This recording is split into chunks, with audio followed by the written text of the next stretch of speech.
There is clarity. You say you've got visibility for the Walt Disney Company. You've got earnings growth out to 2027, double-digit profit increases for 2026 and 2027. What gives you that confidence?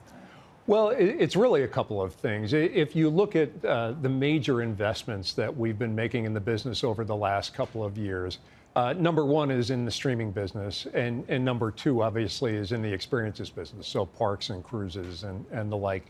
And as you've seen in the numbers through 2024, it really marked a pivot for the Walt Disney Company. The creativity is certainly very much back-to-back billion-dollar movies and a terrific slate for 25. In addition to that, fantastic work out of the TV studios with 60 Emmys.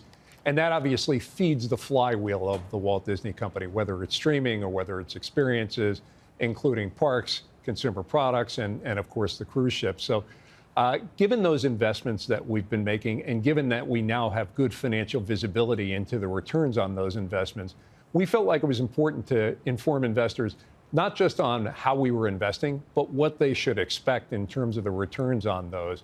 And with that visibility, we're confident that we can actually deliver it. Hugh, across the media sector, your industry is getting better at being profitable in streaming. So that's where I want to go. Is this something that is kind of industry-wide, macro-level factors supporting you? Or is this something that you've done in the last year specifically that's kind of cracked the formula for streaming at Disney? I think it's a combination of both. Streaming is certainly very much scale business. So as everyone gains more scale, obviously, that helps the industry overall. For us in particular, I think the combination of the terrific IP that we're putting into the service, the product improvements that we're making and that we are intending to make with the new leader that we have on product, Adam Smith, who came over to us from YouTube, we see obviously a terrific future in terms of where streaming is going. It's important to think about what do additional subscribers mean in terms of the streaming business? In many ways, streaming has the characteristics of a software business where the incremental value of an additional subscriber is very high because the incremental cost to that incremental subscriber are very low. So we feel optimistic about, as the industry is coming together, we're going to continue to both add subscribers, and in addition to that, because of the value we're delivering with the great IP and the great product that we're putting into this service, we'll be able to take pricing as well. And that combined with good cost management that we have in place in terms of good disciplines on that business, we feel very optimistic about where streaming is going for us. You're also curbing password sharing. How much of an impact will that make, do you think? It'll be a positive. It'll be gradual over time and strengthened from quarter to quarter, but we do think it'll be a positive impact on subscribers. I'm interested in the film studio and what bonus you're going to get from Moana 2, what bonus you're going to be getting from Mufasa the Lion King. How important has the investment been there? Well, I think it's quite important. And in many ways, to talk about that, we ought to dial back a little bit to where we were a few years ago.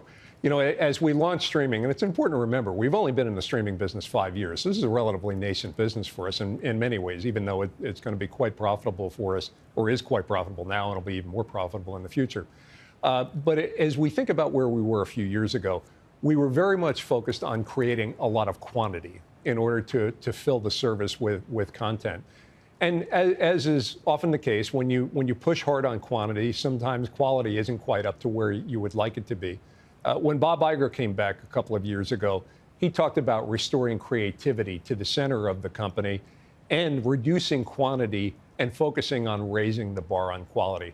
Now, we've been talking about that for really a year and a half, but you saw the impact of that, I think, very much in 24 with Inside Out 2 and Deadpool and Wolverine.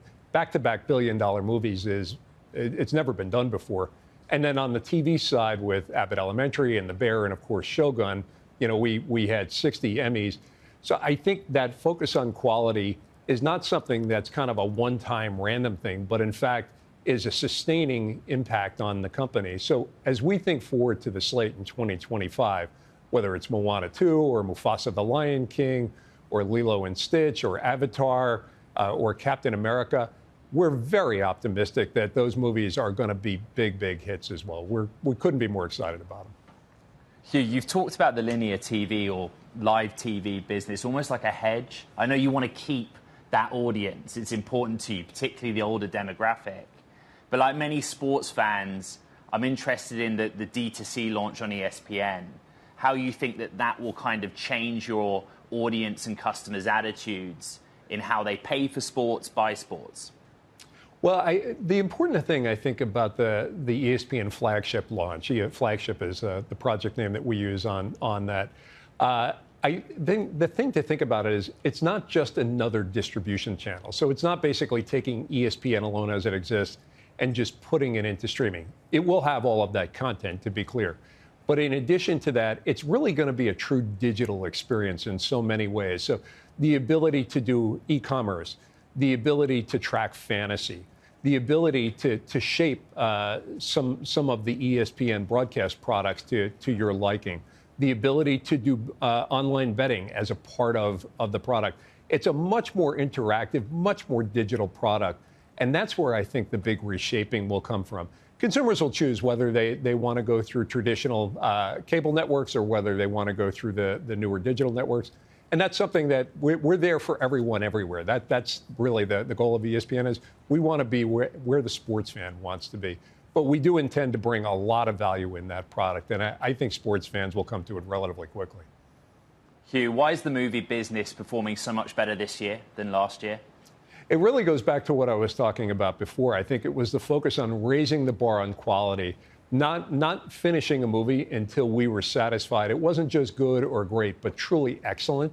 And that's really the motto that's coming through the entire entertainment organization, led by Dana Walden and Alan Bergman. They are focused on delivering excellent content, and that's why the movie businesses, as well as the TV businesses, are doing so well. But the TV businesses are seeing declines in revenue, whether or not they're not actually falls, but we're seeing certainly a fall from year on year. What do you do about that? How do you stop revenue and operating income being under pressure? Well, I tend to think of them more in a combined way. So I think of linear and I think of streaming basically as, in essence, two different sides of the same coin. If a consumer chooses to move from one to the other, as Disney, we're perfectly fine with that. I do refer to it as a natural hedge. If people decide to stay with linear, we're obviously perfectly fine with that as well. We're here to deliver, to meet the consumer where they want to be met. In terms of the impact on profitability, right now the streaming service growth in profitability is more than making up for the linear decline in profitability. So that natural hedge is working exactly as I would hope it would. What's interesting in terms of you have a natural hedge by having a parks business, by having an in real life and in at-home consumption and in the movies. Let's just go to the parks for a moment, because you did have one-off events with Paris, Olympics being the competition there. You've got an exposure to a China consumer. You've got an exposure to a US consumer that is hurting on the bottom end. So what makes you so confident for 2025? Well, we certainly feel good about the investments that we're making in the experiences business and the returns we expect to get. Next Tuesday, we'll be christening the Treasure. So we'll be adding another ship to our cruise portfolio. And those ships typically pay back very, very quickly. In addition to that, it's important to point out that we actually had growth in the domestic parks business in the fourth quarter of this year. So from that perspective, our consumer is still willing to come to the parks. Attendance was flat, and we saw some benefit from pricing and guest spend. And our expectation is that, given all of the value that we're putting into those parks, we expect to certainly continue to see attendance growing over the course of the year. We expect the consumer to continue to strengthen, much as we're seeing consumer strength on the streaming business, where obviously consumers are coming to us at a pretty rapid rate.